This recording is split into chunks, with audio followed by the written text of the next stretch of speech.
네, 안녕하세요. 오토사 연동 자율주행 차량 제어 기본 기술 발표를 맡게 된 한국전자통신연구원의 성경복 책임연구원입니다. 반갑습니다. 일단 먼저 전체적인 기술의 개요부터 먼저 설명을 좀 드리겠습니다. 사실 자율주행 쪽 관련해서는 다양한 기술들이 많이 있는데요. 그 분야 자체도 워낙 광범위하고 해서 뭐 예를 들면 V2X나 그러니까 차량 간, 그다음에 차량 간 통신 또는 차량과 인프라 통신, 자율주행 소프트웨어 자체에 대한 소프트웨어가 있을 수 있고요. 그리고 소프트웨어 플랫폼, 차량에 들어가 있는 소프트웨어 플랫폼, 뭐 하드웨어적으로 좀 넘어오면은 오토모티브 컴퓨터에 대한 얘기, AI 반도체, 뭐 센서 등 여러 가지 분야가 있는데요. 제가 말씀드릴 분야는 자율주행 소프트웨어 부분과 소프트웨어 플랫폼, 차량에 들어가는 소프트웨어 플랫폼, 이 두 가지의 연동된 기술이라고 할 수 있겠습니다. 조금 더 깊이 들어가면은 자율주행 소프트웨어 기술 중에서도 사실 뭐 코어 소프트웨어라고 해서 뭐 로컬라이제이션, 인지, 그다음에 뭐 예측 판단, 요 제어 기술들이 있고요. 그리고 요즘에 많이 쓰고 있는 AI 기술, 머신러닝 기술들도 있을 수 있고, 매핑, 지도 데이터 관련된 매핑 관련된 기술, 그다음에 자율주행 소프트웨어 쪽을 시뮬레이션하기 위한 다양한 기술들이 있는데요. 이 중에서도 특히 이번에 포커스할 것은 이 제어 쪽, 판단과 제어, 외부 소프트웨어 플랫폼 쪽에 관련된 이야기입니다. 그래서 기술 이전의 내용을 크게 보시면은 하나는 자율주행 소프트웨어 관련된 제어 기술과 관련된 내용이 있고요. 그리고 오토사 플랫폼을 이용해서 차량에서 쓰이는 실제적인 오토사 플랫폼을 이용을 해서 이제 이 두 가지를 연동을 해서 실제 자율주행 차량을 운영하는, 실제로 제어하는 기술에 관련된 내용입니다. 그래서 오토사 연동 자율주행 차량 제어 기본 기술이라고 하는 것은 그 자율주행 차량 제어에 관련된 기술과 그다음에 오토사 연동을 통해서 이 차량 제어 기술, 차량 제어 앱이 실제 실행을 어떻게 실행되고 그 실행 상태를 어떻게 관리하고 그런 것들이 연동돼서 이제 오토사 플랫폼과 다른 어플리케이션과 어떻게 연동되는지 이런 것들에 대한 기술 내용이 포함되어 있습니다. 네, 한 가지씩 조금 더 이제 자세히 보도록 하겠습니다. 그래서 지금 제목 자체가 오토사 연동 자율주행 차량 제어 기술인데 여기서 일단 먼저 알아야 될 게 오토사에 대해서 조금 더 설명을 드리도록 하겠습니다.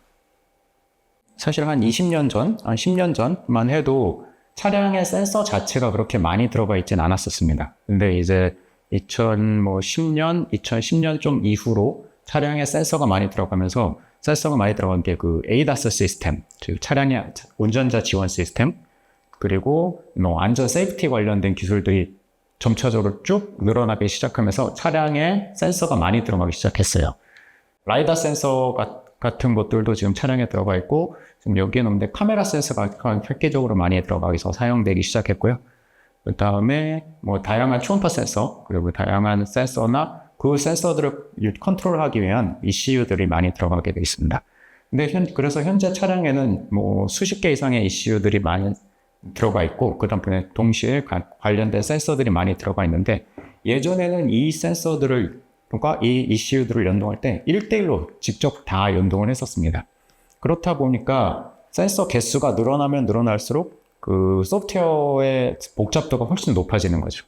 그렇기 때문에 이런 문제들에 대해서 센서랑 ECU 연동을 조금 더 표준화해서 조금 더 편하고 그리고 관련된 소프트웨어도 공통으로 쓸 수 있게 좀 재활용할 수 있게 해보자 라고 해서 나온 것이 이 오토사라는 플랫폼입니다. 즉 센서 데이터 및 ECU의 재활용성과 필요한 정보들을 공동 활용하기 위해서 어플리케이션 플랫폼으로서 개방형 자동차 표준 소프트웨어, 오토모티브 오픈 시스템 아키텍처라고 해서 오토사라는 플랫폼이 제정이 됐습니다. 이 오토사 플랫폼은 아까 말씀드린 것처럼 예전에는 차량에 있는 프로그램을 할 때, 어플리케이션을 할 때, 즉 하드웨어가 차량에 탑재가 되면은 그 하드웨어 관련된 기본 소프트웨어가 들어가고 그 소프트웨어를 이용을 해서 어떤 뭐 ADAS 시스템이든지 안전 지원 시스템 어플리케이션을 개발을 했는데 그거를 각각 1대1로 다 코딩 프로그램을 해줬어야 됩니다. 그렇기 때문에 그러다 보니까 말씀드린 것처럼 센서가 개수가 늘어나고 종류가 다양해지다 보면 그 어플리케이션 자체가 이제 되게 복잡해지는 거죠.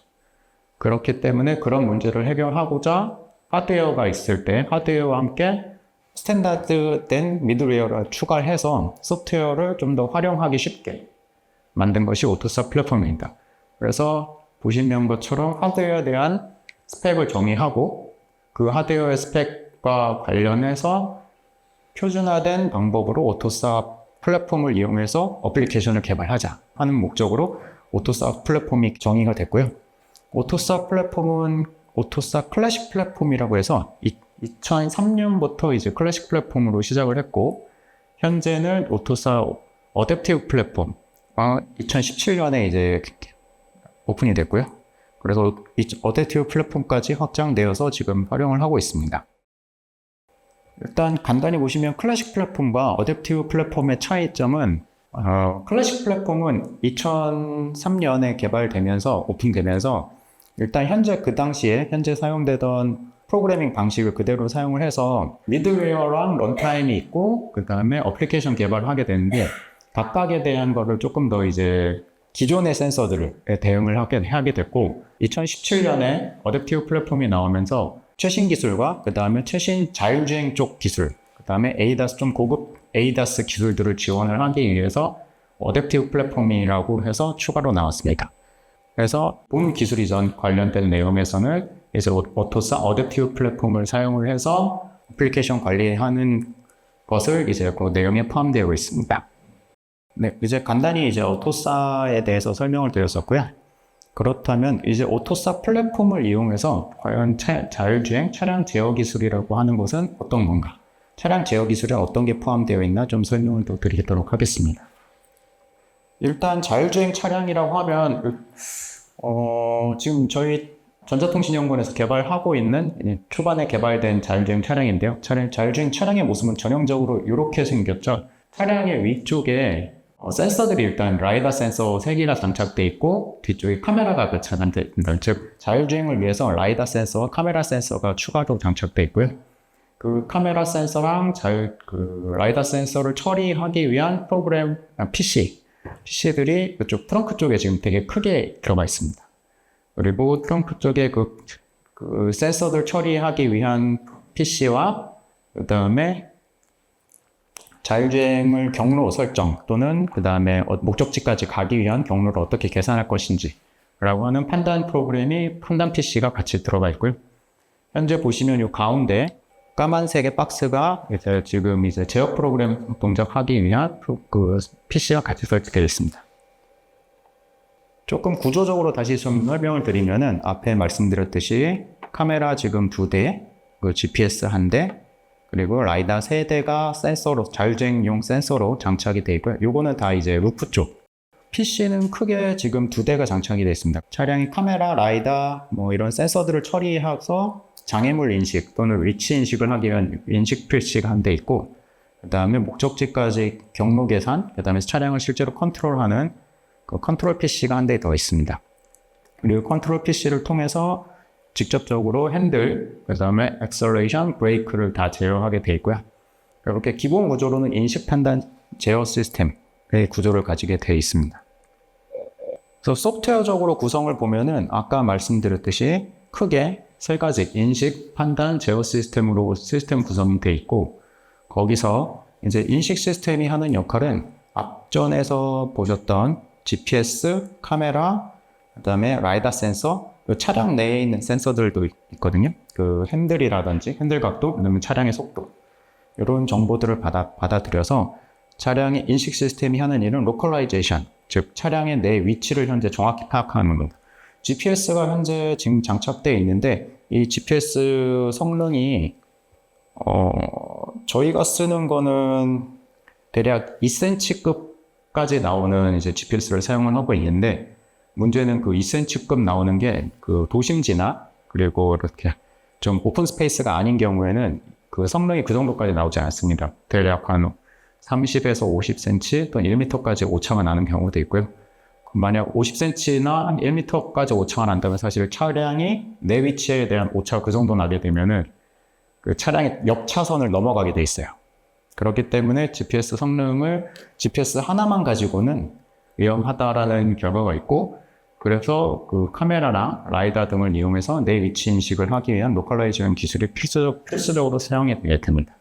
로컬라이제이션, 내 위치 인식을 위한 로컬라이제이션 기술과 그 다음에 트래픽 라이트 레코그니션, 그 신호등 인식을 해야 되겠죠. 신호등 인식, 그 다음에 전방 장애물 인식 등을 사용을 하게 돼 있고, 그 결과를 판단 시스템으로 전달하게 되면 판단 시스템에선 목적지까지 가기 위한 글로벌 패스 플래닝을 수행을 하고, 글로벌 패스 플래닝을 통해서 어디를 통해서 이제 목적지가 가겠다라는 게 결정되고, 그 결정된 사항을 통해서 그럼 몇 차선으로 어떻게 이동하면 되겠구나 라는 결정을 하게 된 이제 로컬 패스 플래닝이라고 합니다.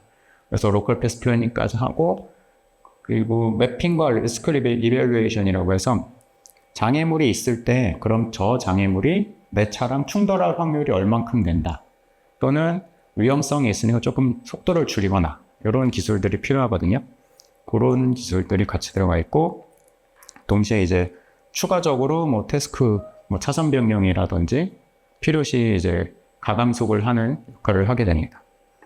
그 정보를 받아서 실제적으로 제어 시스템은 필요한 경로를 잘 따라가기 위한 트래킹 기술과 적당한 속도를 개선하기 위한 가감속 플래닝, 그리고 운전자의 행동에 대해서 대응하기 위한 비헤이비어 리스폰스 등의 수행을 하게 됩니다. 제어 시스템은 그 결과로 결국에는 핸들을 실제로 얼마큼 돌릴 것인지 계산하게 되고, 엑셀레이션과 브레이크를 얼마큼 해서 목표 속도를 부드럽게 추종할 것인지를 결정하게 됩니다. 그리고 이러한 내용들을 사실 필요할 때는 표시 장치나 화면에 운전자에게 표출을 해줘야 되겠죠. 자율주행 시스템은 이렇게 구성이 기본적으로 되어 있다고 했을 때, 본 기술 이전에서는 포커스하고 있는 내용은 사실 이 제어 시스템 쪽이라고 보시면 되겠습니다. 그래서 제어 시스템의 구조를 조금 더 깊이 보게 되면은, 앞에서 보셨던 인식 시스템으로부터 차량의 위치랑 장애물 정보를 받게 되어 있고요. 그리고 플래닝 시스템으로부터 이제 따라가야 될 경로 정보를 받게 되어 있습니다. 네. 그래서 위치랑 경로, 그 다음에 장애물 정보를 받아서 트래킹, 패스를 잘 따라가기 위한 패스 트래킹 알고리즘이 포함되어 있고, 그 다음에 그 패스 트래킹 하면서 목표 속도를 또 잘 추종하기 위한 그 속도 추종 알고리즘이 같이 들어가 있습니다. 이와 함께 차량으로부터 정보를 받아서 차량의 운전자가 어떤 액션을 취했을 때 그 액션의 이제 자율주행 중에 운전자의 액션에 대해서 대응하게 되어 있는데요.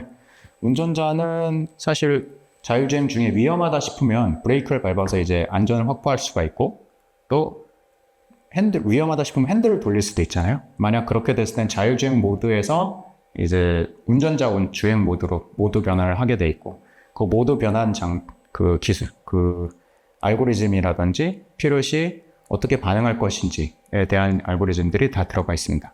그래서 최종적으로는 드라이빙 모드를 결정하게 돼 있고, 그 드라이빙 모드 결정에 따라서 필요하면은 시스템, 즉 자율주행 시스템이 핸들, 엑셀 브레이크를 제어하게 되고, 만약 드라이빙 모드가 자율주행 중에도 운전자가 브레이크를 밟으면 바로 이제 풀려가지고 자율주행 모드에서 빠져나와서 운전자 운행 모드로 들어가게 돼 있습니다. 그래서 본 기술 이전 내용에서는 사실 이 내용들이 다 포함되어 있다고 보시면 되겠습니다. 네, 그러면 앞에서 이제 오토사에 대해서 간단히 좀 설명을 드렸고, 그러면 자율주행 제어 기술에 대해서도 설명을 드렸습니다. 근데 이제 본 기술 이전 자체는 오토사에 연동해서 자율주행 제어 기술을 어떻게 동작하는가, 사실 이게 핵심이라고 볼 수 있거든요. 그래서 그러면은 연동 기술이 어떻게 되어 있는지를 설명을 드리도록 하겠습니다. 네, 오토사 연동 자율주행 차량 제어 기술이라고 보면은, 앞에서 보셨던 오토사 어댑티브 플랫폼에서 오토사와 연동되는 부분 두 가지, 가장 중요한 역할을 하는 두 가지라고 볼 수 있는데요. 여기 보시면 API 중에서 Execution Management라고 있습니다. 즉, Execution Management를 가져오고, 그 다음에 서비스 State Management라고 해서 State Manager를 가져오게 됩니다. 이쪽 두 개는 오토사에서 이제 제공하는 어플리케이션 또는 라이브러리가 되겠고요. 이 라이브러리와 연동돼서 차량 제어 시스템 쪽에 VCU, 제어 프로그램이 issue라고 저희가 명칭하고 있는데요. 이 issue 프로그램이 이 두 가지 오토사 라이브러리와 연동이 돼서 동작하는 내용들이 본 기술 이전에 포함되어 있습니다. 그래서 큰 틀로 보시면은 이쪽 두 개, execution 매니저와 state 매니저는 오토사 쪽에서 제공하는 라이브러리를 가져와서 연동을 하고, issue 프로그램은 이 두 가지에 필요한 정보를 받거나 또는 execution 관련된 정보를 받아서 자율주행을 하기 위해서 이제 이 VCU 프로그램이 동작을 하게 됩니다. 조금 더 요 그림 자체가 좀 현재 이 기술 이전 내용에서 중요한데요.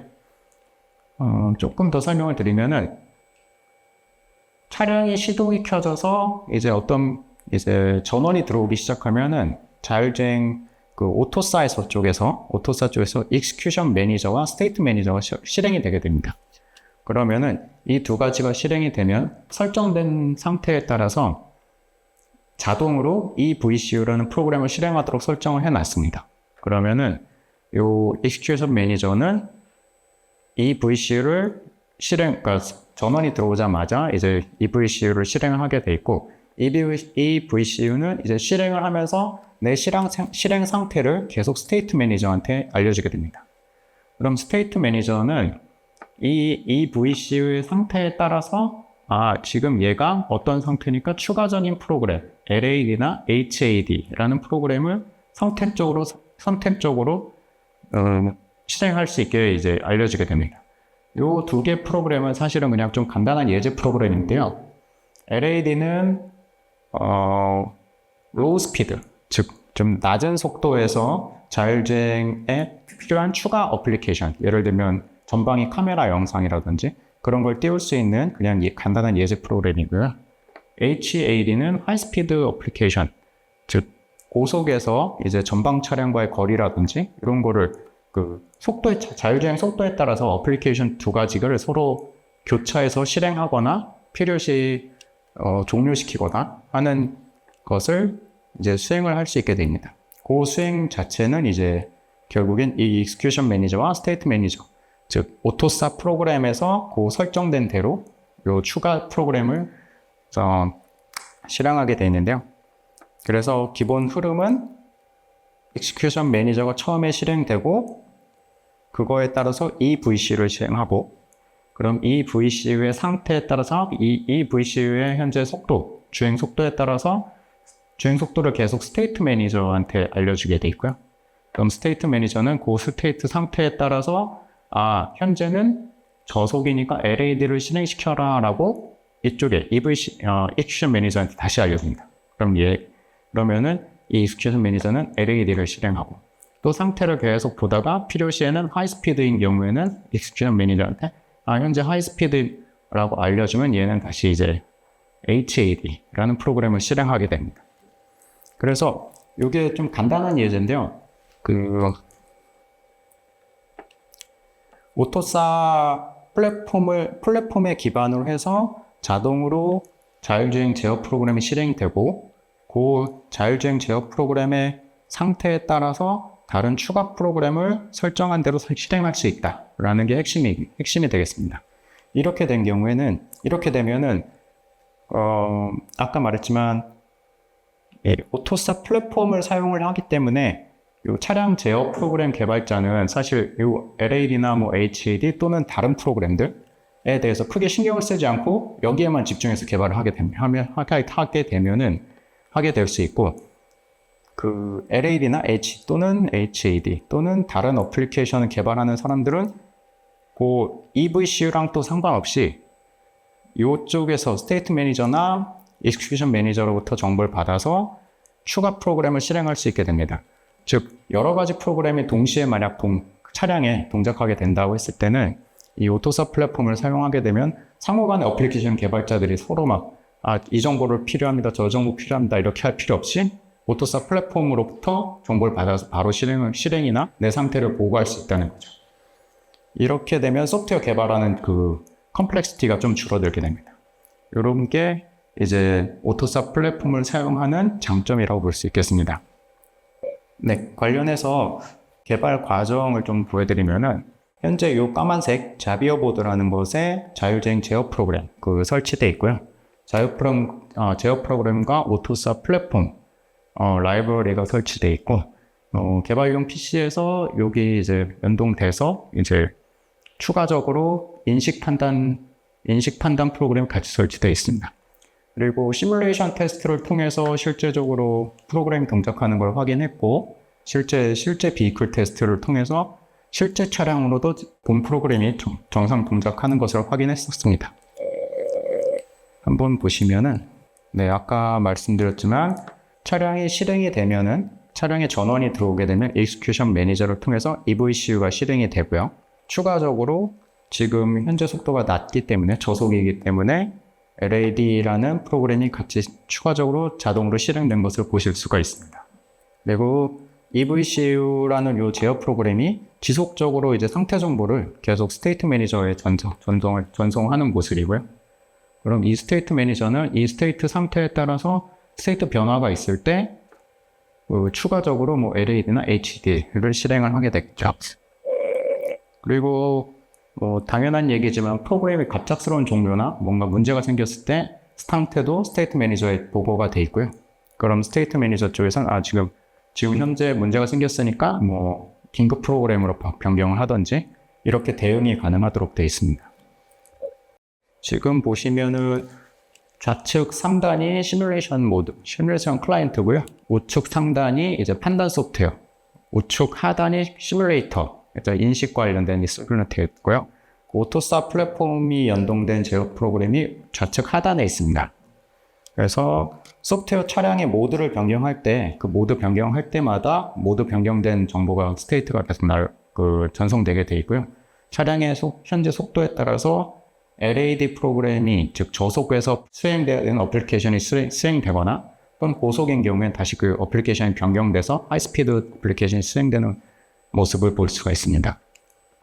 여기 보면은 잘 안 보이시겠지만 EM이라고 해서 익스큐션 매니저가 실행이 되면은 동시에 제어 프로그램이 바로 EVCU가 같이 실행되는 것을 보실 수가 있고요. EVCU가 실행이 되면서 계속 이제 스테이트를 리포트하게 됩니다. 자율주행 모드로 이제 자율주행을 시작하겠다고 해서 자율주행 모드로 변경된 상태에서 속도가 올라가면서 이제 HAD, 여기 보시면은 HAD라고 간단하게 나오거든요. HAD라는 이제 프로그램, 하이스피드 프로그램이 다시 실행이 되고 차량이 속도가 다시 감속하거나 그럼 차량이 이제 자율주행이 종료됐을 때 HAD가 종료되고 바로 LAD가 실행되는 것을 다시 확인할 수가 있습니다. 이렇게 어플리케이션의 실행 관련 자율주행 EVCU 개발자, 즉 자율주행 제어 시스템 개발자는 상태만 그 오토사 플랫폼에 전송을 해주면 그 오토사 플랫폼에서 다른 어플리케이션 실행 관련해서는 그 오토사 플랫폼에서 설정된 대로 전달을 하기 때문에 EVCU 자율주행 개발자는 그 다른 어플리케이션에 대해서는 크게 신경 쓰지 않아도 되는 거죠. 이런 게 이제 그 오토사 플랫폼을 사용했을 때의 장점이라고 볼 수가 있겠습니다. 보시면은 여기 차량이 움직이고 시뮬레이션 서버에서도 차량이 움직이는 걸 보실 수가 있습니다.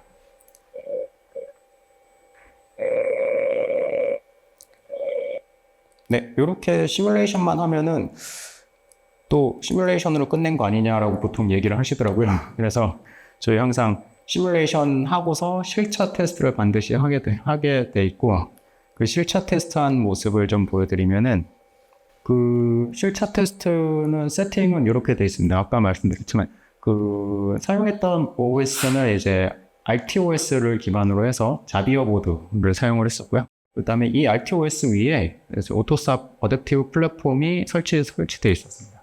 그 설치되어 있는 오토사 어댑티브 플랫폼을 자비어 보드에 포팅을 했고, 그 다음에 아까 보셨던 배터리 자율주행 소프트웨어도 그쪽에 이제 플랫폼에 포함되어 있습니다.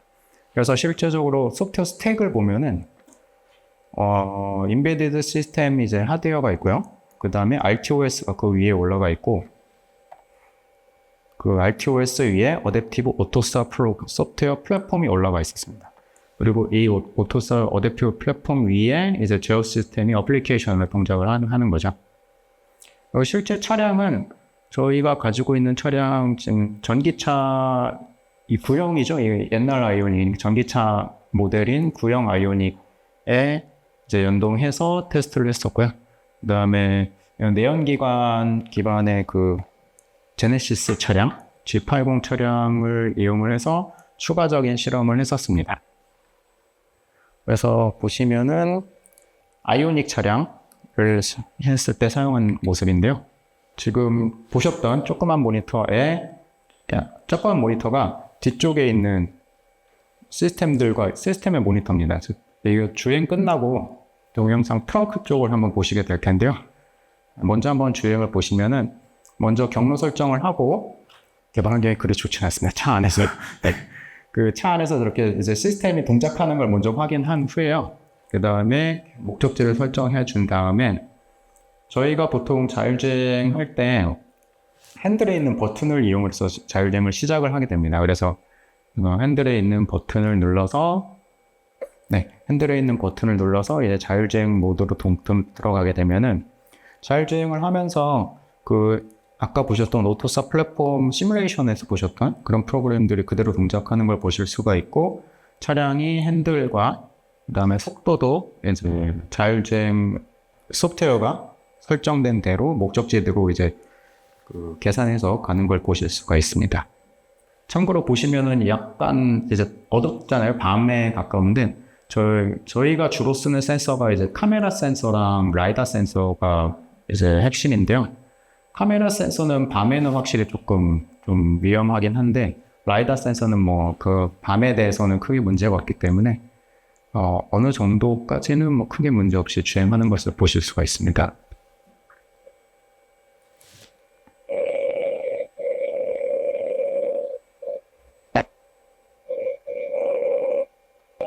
네, 방금 이제 사람이 지나가는 걸 보실 수가 있는데, 그 사람이 지나갈 때 현재 아마 저 때는 사람이 내가 주행하는 경로에 걸리지 않았던 걸로 알고 있습니다. 그래서 속도를 감속시키거나 그렇진 않았었고요. 네, 실제로 이제 주행을 한 후에 실제로 주행에 쓰였던 하드웨어 뒤쪽으로 한번 가서 보시면은 지금 앞에 사진에서 보셨던 시스템들이 그대로 동작하고 있는 걸 보실 수가 있습니다. 앞에서 설명드렸던 이거는 인식 PC들, 큰 PC는 아까 보셨던 인식 판단 프로그램에 돌고 있는 PC들이고요. 제어 프로그램과 오토사 플랫폼은 이 조그만 자비어 보드에서 동작을 하고 있습니다. 네, 지금 여기 자비어 보드 하나 더 있는 걸 보실 수가 있고요. 이게 지금 인식 PC인데, 얘는 지금 아직 오토사랑 연동을 못했는데, 인식 PC 쪽에서는 하드웨어 성능이 되게 많이 필요로 하거든요. 그래서 GPU라든지 하드웨어 성능이 좀 많이 아직은 필요해서 아직은 통합은 못하고 있고, 아마 조만간 이제 통합을 할 수 있게 될 것 같습니다. 네, 동일한 차량이고요. 이제 낮에 테스트한 영상이거든요. 이건 동일한 차량이니까, 요거는 이제 조금 같은 경로를 지나고 조금 이제 더 긴 게 실제적으로 아까 조그만 코스만 가능한 거 아니냐라는 질문 가끔 있어서, 실제적으로 원내 배터리 저희 전자통신연구원 원내를 전체적으로 이제 주행을 한 영상입니다. 보시면은 아까 짧은 구간뿐만 아니라 뒤쪽으로도 계속 보실 수 있듯이 긴 구간에 대해서도 크게 문제없이 동작하는 걸 보실 수가 있고요. 보시면은 커브길 진입하기 전에 이제 속도 감속을 했다가 이제 커브길 90도 가까이 커브길에도 좀 돌아가는 걸 보실 수가 있고요. 전방에 차량이 있거나 사람이 있을 때 당연히 이제 감속했다가 가는 걸 또 확인하실 수 있습니다. 네, 동일 차량이고요. 동일 시스템에 내연 기반 차량으로 바뀌는 형태고요. 이렇게 차량이 바뀔 때 사실 자율주행 쪽에서 인식 판단 시스템은 바뀔 내용이 없습니다. 근데 제어 시스템은 차량의 이제 하드웨어 컨트롤 방식이 다 바뀌기 때문에 차량의 컨트롤 방식이 제어 시스템 수정이 좀 필요하고요. 그거에 따라서 뒤에 쪽도 시스템도 조금 이제 제어 시스템이 바뀐 걸 보실 수가 있습니다. 방금 보신 것과 다르게 그 자비보드가 하나가 장착되어 있는데요.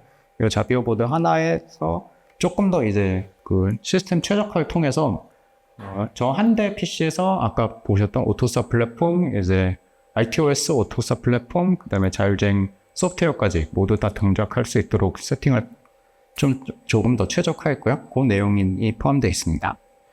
그래서 보시면은 뒤쪽에 이제 실험하다 그냥 찍은 걸 정리가 하나도 안 되는데, 네, 그 엔비디아 자비어 보드 위에 제어 프로그램과 그 오토사 플랫폼, RTOS가 모두 다 들어가 있고요. 밑에서 아까 보셨던 이 큰 PC는 동일하게 이제 인식용, 그 카메라랑 라이다를 처리하기 위한 인식용 프로그램이 소프트웨어가 그쪽에 돌고 있습니다. 네, 그리고 노트북은 그 판단 프로그램이랑 추가적으로 이제 그 자비어 보드 연동해서 터미널 형태로 그냥 보기 위해서 노트북이 있고요. 개발 환경이 있고. 이게 향후에 자율주행 차가 실제로 나온다면 이게 다 저 자비어 보드 하나 또는 두 개의 형태로 모두 다 이제 축소가 돼야지만 실제로 이제 상용화 될 수 있겠죠. 그렇게 하기 위해서 지금 되게 최적화를 하고 있는 상태이고요. 네, 보시면은 지금 자율주행을 하기 위해서 아직 세팅이 다 안 된 상태인데, 이제 자율주행이 기본적으로 이제 목적지를 설정하게 돼 있거든요. 그 목적지를 설정을 해서 그 목적지까지 자율주행을 하기 위한 거니까 목적지를 설정을 하게 돼 있고, 목적지 설정 후에 실제적으로 RTOS 지금 현재는 그 현재 모습은 아까 자비어 보드 RTOS를 다시 재부팅하는 상태입니다. 그거 한번 확인시켜드리기 위해서 이렇게 재부팅을 하게 되면은 여기 RTOS라고 딱 뜨게 돼 있거든요. 네, 스크립트를 하면은 여기 RTWorks라고 좀 보이시나요? 여기 RTWorks라고 아까. 근데 말 그대로 RTOS 자체를 이제 이미지 형태로 다시 전송을 해서 이미지가 재부팅됐고, 그 RTOS가 시작하자마자 자율주행 제어 프로그래밍, 아까 보셨던 자율주행 제어 프로그램이 바로 시작되는 걸 보실 수가 있습니다. 그리고 그 이후에 필요한 설정들을 해주고 넘어가면 이제 설정한 후에 여기도 이제 당연히 버튼 핸들 쪽에 있는 자율주행 버튼 크루즈 버튼, 오리지널에 있는 크루즈 버튼을 사용을 했고요. 경로 설정한 후에 이제 버튼 눌러서 출발하는 것까지 보시겠습니다.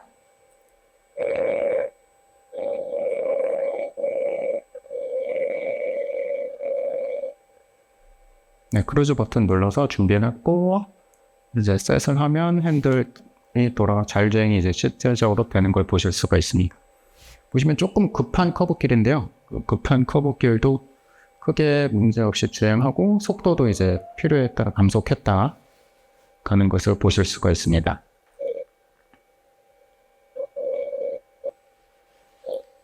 네. 주요 발표는 여기까지고요.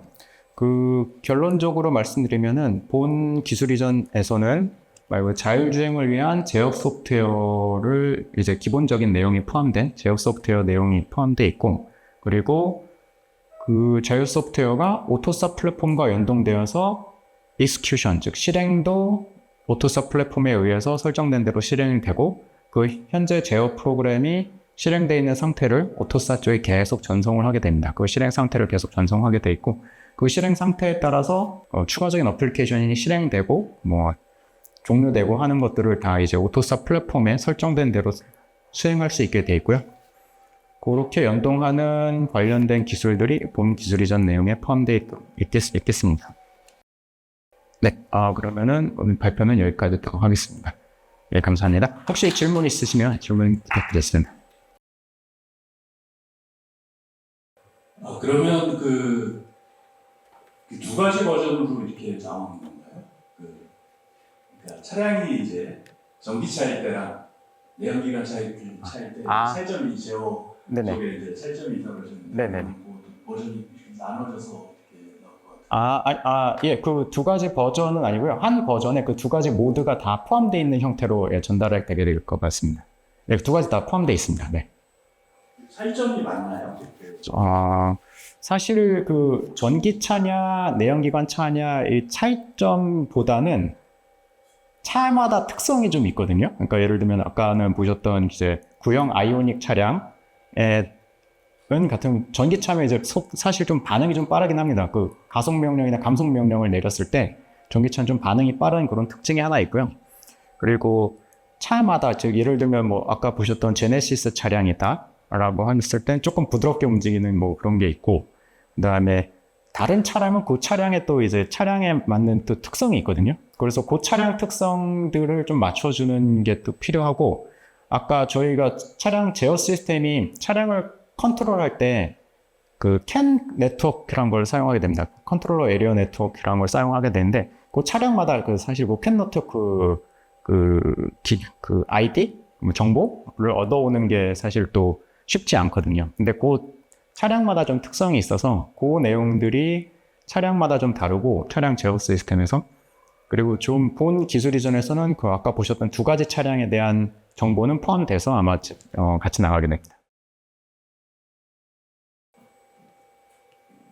네. 그 오토사하고 인터페이스를 한 이유가 자동차 표준적으로 오토사라고 하는 플랫폼을 사용하기 때문에 예, 맞습니다. 그 오토사가 그 나온 이후에 계속 점차적으로 확대되면서 모든 차량들에서 확대되면서 사용을 하고 있고요. 그래서 저희는 이제 자율주행 어플리케이션 개발하는 입장이다 보니까 자율주행 어플리케이션만 생각을 하게 되는데, 차량 쪽에서는 사실 자율주행 어플리케이션만 있는 게 아니라 뭐 인포테인먼트, 뭐 내비게이션 여러 가지 어플리케이션이 같이 동작을 하게 돼 있잖아요.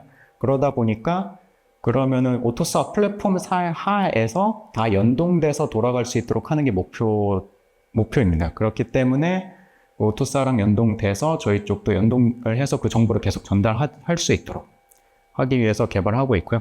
그 오토사 플랫폼은 계속 이제 확장되고 있기 때문에 그걸 활용하는 거는 사실 맞는 방향인 것 같습니다.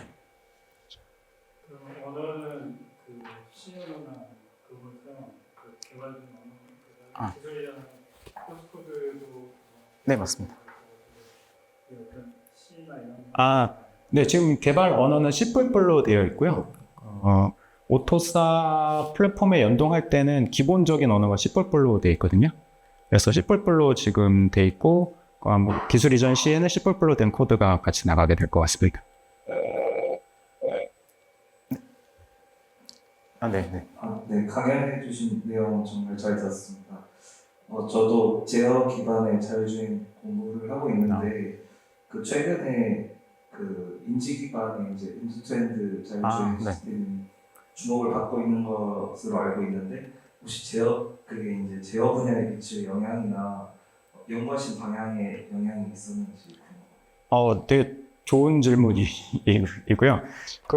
지금 제어 쪽 관련돼서 사실 지금 여기 포함되어 있는 내용은 그 엔드투엔드나 그 AI 기술들이 지금 포함되어 있지는 않고 있고요.